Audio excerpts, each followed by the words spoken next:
Esta exposición se enmarca dentro del proyecto Gesto, que formamos parte de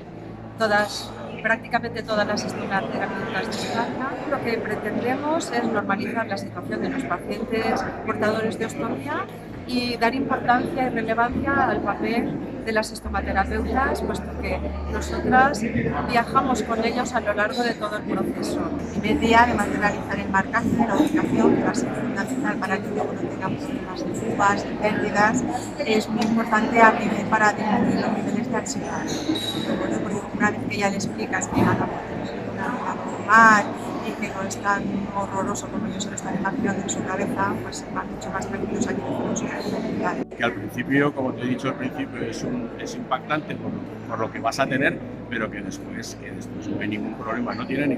ninguna barrera en absoluto. Puedes hacer una vida completamente normal y de hecho así es, y que esos miedos que tenemos todos al principio, que